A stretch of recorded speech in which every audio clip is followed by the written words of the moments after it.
Class 11th। आज हम chapter 2 functions के बारे में बात करें। What is function? A relation F. कोई भी फंक्शन पहले क्या होता है? रिलेशन होता है। रिलेशन हम लास्ट वीडियो में पढ़ चुके हैं। A relation F from a set A to a set B is said to be a function। मतलब कोई भी एक रिलेशन है, उसमें हमने लास्ट वीडियो में इसको नाम आर दिया था, इसमें हम एफ दे रहे हैं क्योंकि फंक्शन है इसलिए। कोई रिलेशन है एफ, वो कहाँ से कहाँ तक है? ए से लेकर बी तक, उसको हम फंक्शन कहेंगे if each element of set A has one and only one image in set B. मतलब कि जब ए से बी तक का एक रिलेशन है, उसमें ए के जितने भी एलिमेंट हैं, हर एलिमेंट की बी में केवल एक ही इमेज होनी चाहिए। अंडरस्टूड? मतलब एक एलिमेंट की दो इमेज नहीं होनी चाहिए, अदरवाइज वो फंक्शन नहीं होगा। ठीक है? और जैसे आपको एक एग्जांपल से बता रही हूँ मैं, एग्जांपल नंबर 11।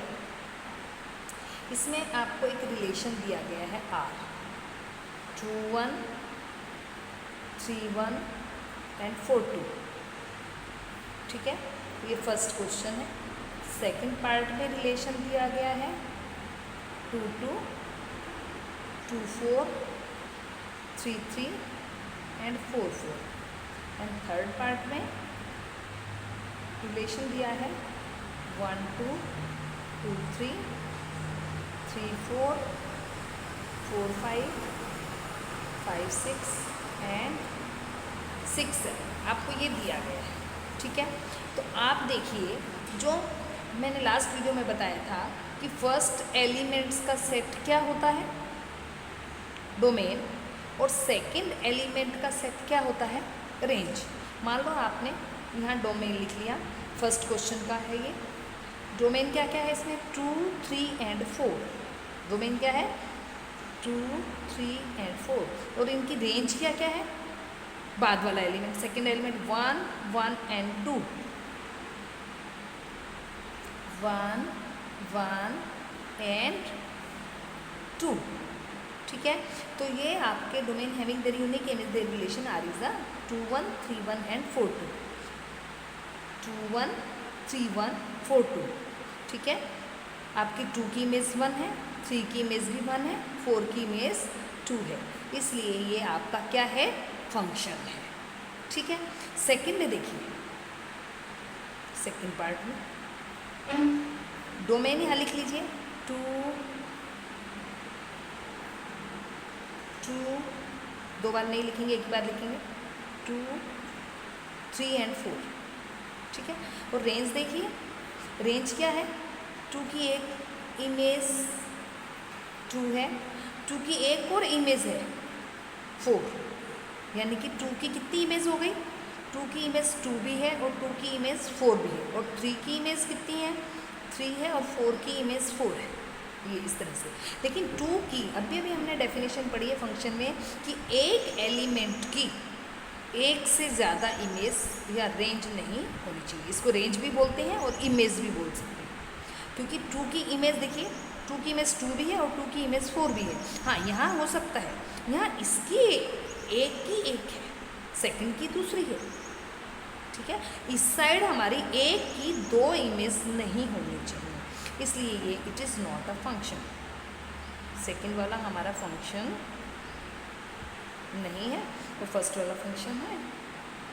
और थर्ड वाला देखिए, डोमेन क्या है? 1 2 3 4 5 6, और इनकी रेंज क्या क्या है? सेकंड एलिमेंट 2 3 3 की 4 है, 4 की 5 5 की 6 7।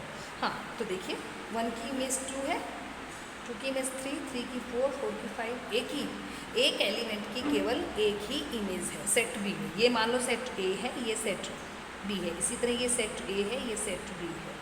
तो आप देखिए इस तरह से कि फंक्शन कब डिफाइंड नहीं होता, अगर हमारे पास एक एलिमेंट की एक से ज़्यादा इमेज होती है तो उसे क्या बोलते हैं, फंक्शन नहीं है अगर एक से ज़्यादा होती है तो। ठीक है, अब सबसे पहले मैं आपको बताऊंगी, there are so many types of function. First function is identity function.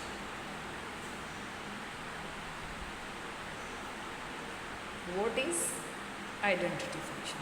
Identity function क्या होता है? मान लो आपने एक फंक्शन लिया, कहाँ से कहाँ तक, आर से आर तक। ठीक है, देन एक फंक्शन इफ फॉर और x बिलोंग्स टू r, अगर हमने इसका कोई भी एलिमेंट लिया, हर एलिमेंट के लिए अगर उस पर f अप्लाई करने से आंसर x ही आ जाए, मतलब such a function is called identity function. समझ आया ये कि आपका कोई फंक्शन है, अगर उस पर हमने किसी एलिमेंट पर वो फंक्शन अप्लाई करने से उस पर कोई इफेक्ट नहीं होता, for all x belongs to r, तो उसे क्या बोलते हैं, आइडेंटिटी फंक्शन। इसका ग्राफ देखिए आप, इस टाइप से बनेगा 1 2 3 डैश डैश डैश -1 -2 -3 1 2 3, यहाँ पर -1 -2 -3, तो इसका ग्राफ इस टाइप से। ठीक है, अगर 1 रखेंगे 1, 2 रखने पे 2, 3 रखने पे 3। ओके, सेकेंड फंक्शन है आपका कांस्टेंट फंक्शन। कांस्टेंट फंक्शन में क्या होता है, मान लो आपने एक फंक्शन डिफाइन किया r से लेकर r तक by f(x) is equal to, आपने मान लो r की कोई भी वैल्यू ली x, ठीक है, r मतलब रियल नंबर्स, लेकिन आंसर हमारा फिक्स है, कांस्टेंट एक ही है। आंसर क्या है हमारा, आप r की कोई भी वैल्यू रख लीजिए, आंसर हमेशा आपका कांस्टेंट ही रहेगा, तो उसको बोलते हैं कांस्टेंट फंक्शन। इसका ग्राफ देखिए इस टाइप से बनेगा, ये लाइन आपकी फिक्स रहेगी। जैसे देखिए 1 2 3 -1 -2 -3, इसमें क्या होगा, मान लो ये 1 है आपका, तो ये 1 रखने से भी 1 आ रहा है, 2 रखने से भी 1 आ रहा है, 3 रखने से भी 1, -1, मतलब ये वैल्यू हमारी फिक्स है कि ये 1 ही है, दैट मीन्स ये कांस्टेंट है, तो इसको बोलते हैं कांस्टेंट फंक्शन।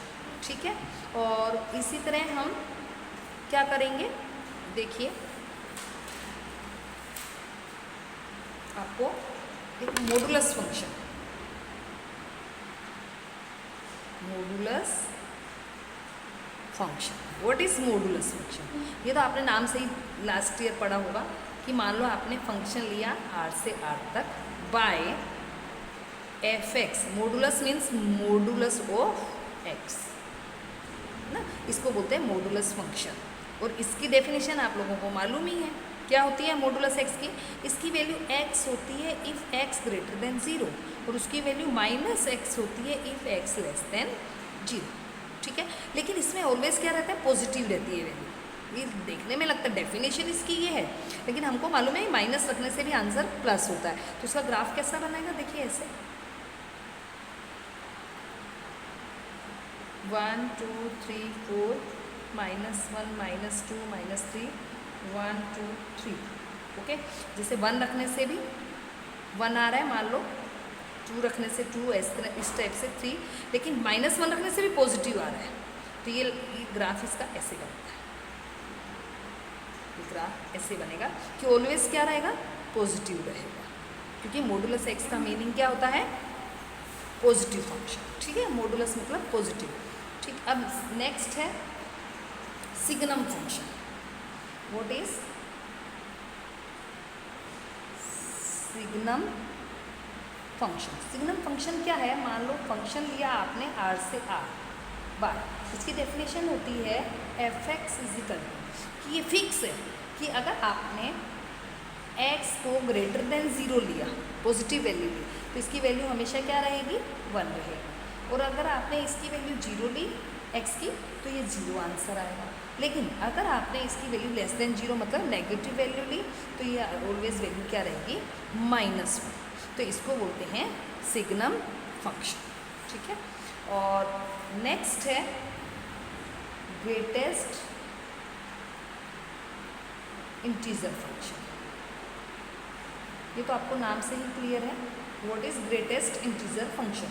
इसमें आपने फंक्शन लिया r से r तक बाय, इसमें एफ एक्स, ये इसकी नोटेशन स्क्वायर ब्रैकेट एक्स।